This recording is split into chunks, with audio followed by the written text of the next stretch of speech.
देश दे विच कैंसर दीयां दवाइयां महंगियां हो गईयां ने। कैंसर दीयां दवाइयां दा रेट 50% तक वध गया है। नैशनल फार्मास्यूटिकल प्राइसिंग अथॉरिटी दे वल्लों ये दवाइयां दे रेट वधाए गए ने ते हुण नਵੇਂ रेटां ते कैंसर दे इंजैक्शन मिलणगे। तुहानूं दस दईए कि जो इंजैक्शन पहला 60 रुपए 49 पैसे दे विच मिलदा सी वो वध के उसकी कीमत 90 रुपए 74 पैसे हो गई है। जिहड़ा इंजैक्शन पहला तुहानूं 7 रुपए का मिलता सी उसकी कीमत 10 रुपए तो भी वध गई है। इस ढंग के नाल ये कीमतां वधाईयां गईयां ने। इसे खबर ते होर अपडेट दे लई मेरे सहयोगी प्रियंका कांडपाल जुड़े ने।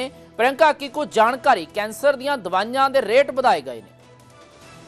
जी बिल्कुल, जिस तरीके से अभी पूरे दुनिया में वेस्ट एशिया का जो ये युद्ध जैसी स्थिति चल रही है लगातार, उसका असर पड़ रहा है। तो ऐसे में प्लैटिनम आधारित जो कच्चा माल था उसकी कीमतें बहुत ज्यादा बढ़ रही थी और उसी को ध्यान में रखते हुए कार्बोप्लैटिन और सिस्प्लैटिन जैसी कैंसर की जो दवाइयां हैं उनके प्राइसेस को 50% तक बढ़ाया गया है। कार्बोप्लैटिन जो 60 रुपए 49 रुपए का मिलता था वो 90 रुपए 74 पैसे का, और वैसे ही जो सिस्प्लैटिन इंजेक्शन 7 रुपए 26 का मिलता था वो अब तकरीबन 11 रुपए का मिलेगा। और ऐसे में जो उपलब्धता है वो बनी रहे और लोगों को आपूर्ति की कमी ना हो, इस वजह से ये फैसला लिया गया है। इसके लिए बकायदा गजट नोटिफिकेशन जारी किया गया है। तो सीधे तौर पे जंग का असर है, युद्ध का असर कह सकते हैं इसमें?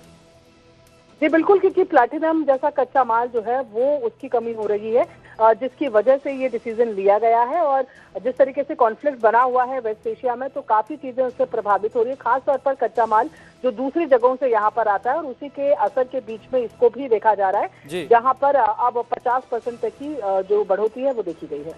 ठीक है, बहुत शुक्रिया प्रियंका इस पूरी अपडेट के लिए। प्रियंका कांडपाल मेरे सहयोगी जानकारी दे रहे सी।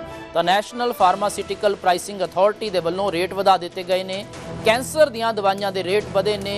जिहड़ा कार्बोप्लाटिन है और सिस्प्लाटिन इंजैक्शन है, इन्हां दे रेट वधाए गए ने। तुहानूं दस दईए कि कार्बोप्लाटिन इंजैक्शन पहला 60 रुपए 49 पैसे का मिलता सी, जो हुण वध के 90 रुपए 74 पैसे का मिलेगा। इस तरह सिस्प्लाटिन 7 रुपए 26 पैसे का मिलता सी, जो वध के 10 रुपए 99 पैसे का मिलेगा। तो इस दे नाल रेट वधे ने ते इसका कारण सीधा जो इस वेले कॉन्फ्लिक्ट चल रहा है उस दे कारण रेट वधे ने, क्योंकि प्लैटिनम की कमी हो रही है। देश दे विच कैंसर दीयां दवाइयां महंगियां हो गईयां ने। कैंसर दीयां दवाइयां दा रेट 50% तक वध गया है। नैशनल फार्मास्यूटिकल प्राइसिंग अथॉरिटी दे वल्लों ये दवाइयां दे रेट वधाए गए ने ते हुण नਵੇਂ रेटां ते कैंसर दे इंजैक्शन मिलणगे।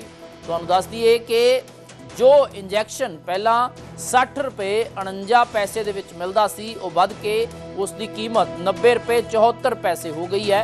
जिहड़ा इंजैक्शन पहला तुहानूं 7 रुपए का मिलता सी उसकी कीमत 10 रुपए तो भी वध गई है। इस ढंग के नाल ये कीमतां वधाईयां गईयां ने। इसे खबर ते होर अपडेट दे लई मेरे सहयोगी प्रियंका कांडपाल जुड़े ने। प्रियंका की कुछ जानकारी कैंसर दीयां दवाइयां दे रेट वधाए गए ने?